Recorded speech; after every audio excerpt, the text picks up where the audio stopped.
I'm such a huge fan of the games that when this show got announced that it was in the works following the success of Devil May Cry 5, I was fucking, well, over the moon, to say the least. The third and fourth games were my childhood. I've poured hundreds of hours into both. I still remember watching that E3 live stream when they announced this game. I fucking screamed with excitement. Screamed. I was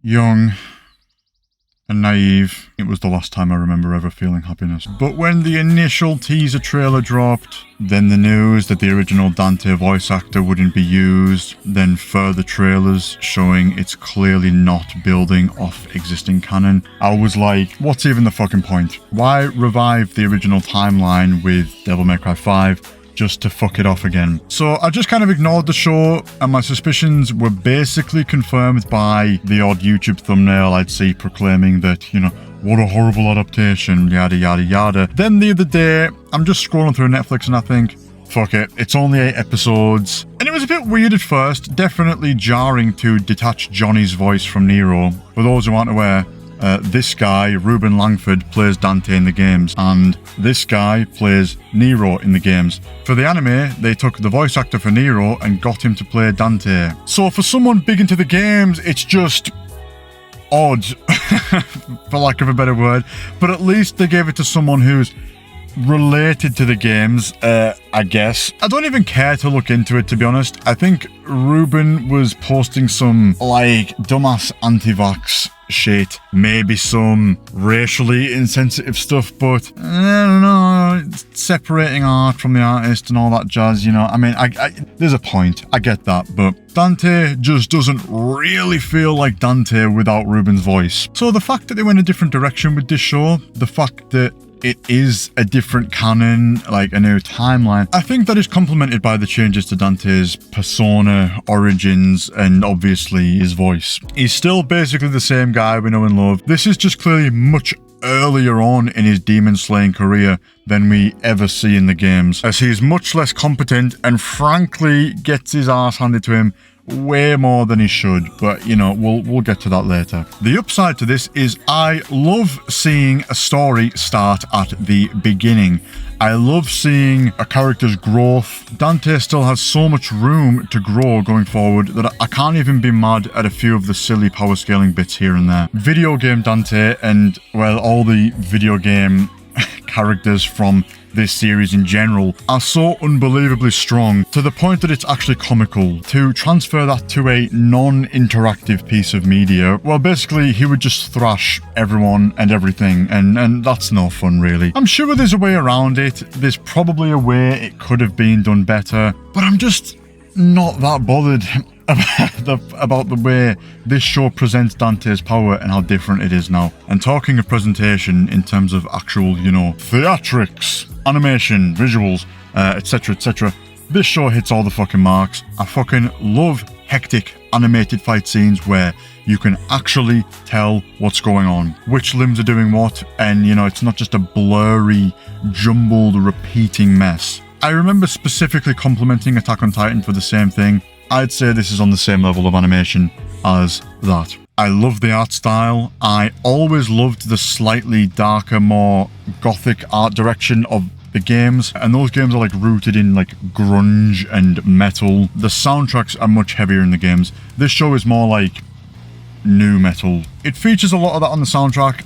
It's a bit more accessible, you know, to the general audiences out there. It's brighter, it's more vibrant. Some people I've seen online say it kind of spits in the face of the game's art direction. Yeah, it's different, but I say the show does enough right that it really doesn't bother me. There's one specific episode where we bounce back and forth between two different art styles. It changes depending on which perspective of which character we're currently experiencing the story through. And I think it's such a beautiful episode. It's told through pretty much exclusively visuals. There's like no dialogue, and it's probably the most impactful episode in the season. Point being, the show looks and sounds pretty damn good. Deviating from the original story, now, I think the game, Devil May Cry 3, as a story, is pretty much perfect. The fact that that story is now pretty much out of the window for this timeline, yeah, that feels kind of sucky. The new Mary is a welcome change in my opinion. I did love her in 3. She kind of becomes a nothing character in 5, and she only exists in 4 as like a DLC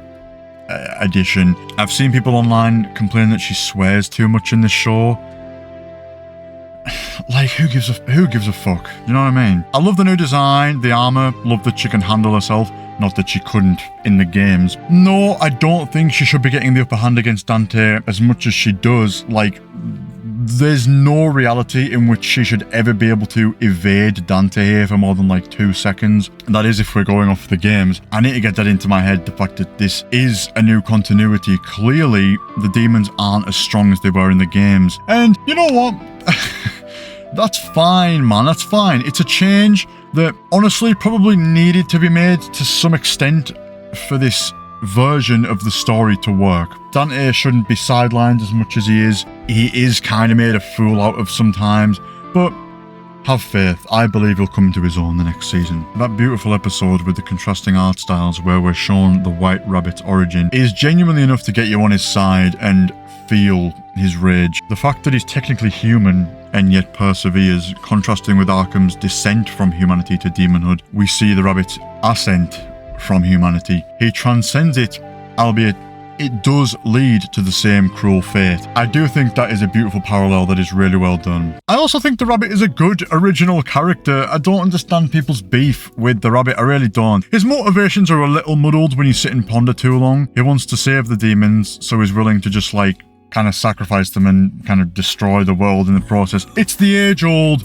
villain starts off proactive and loses their mind in the process of following out their plan trope. The rabbit experiences more than enough bullshit to justify him taking this path, in my opinion. So to everyone online saying he's a poorly written character, have a day off.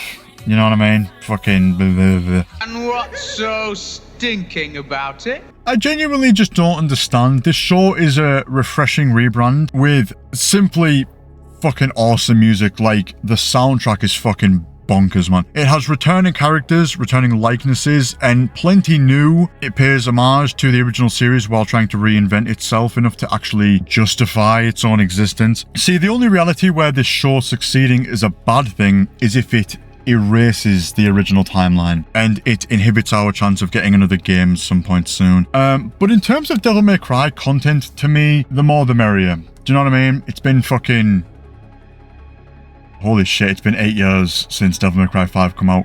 And they're not making a fucking Devil May Cry 6 for some reason. Capcom just want to make a million Resident Evil games instead. I did really enjoy this show. It's like the 3rd best piece of Devil May Cry content out there. I said what I said. I said what I said. I said it. I don't care. The first 2 games fucking suck. That mobile game sucks. The original anime is like, alright, 4, I, adore.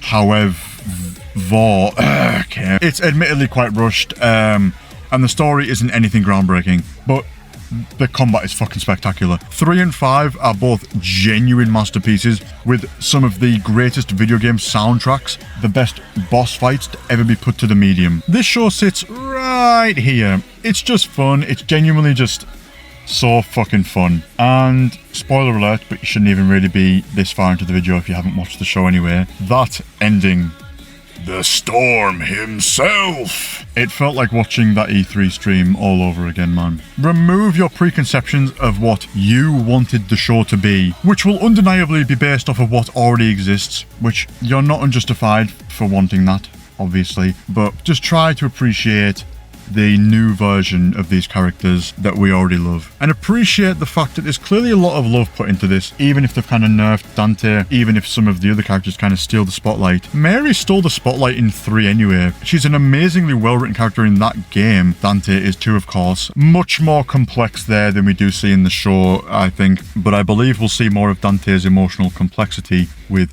Virgil's return in the 2nd season. Maybe some further exploration with the potential arrival of Trish maybe in season 3 or something, exploring that maternal angle from the games, which is clearly still present here. This is the Dante we love, I assure you. Let them cook. I think season 2 is going to be just as good. If you disagree with me, please let me know in the comments, because I'd be interested to gauge why this show fell so short for so many people. Blah, blah, blah, blah, tongue twister. I do get, and I do agree, it's kind of frustrating that it disregards the main canon, but the two can coexist. You know what I mean? Yeah. Alright guys, take it easy. Stay tuned.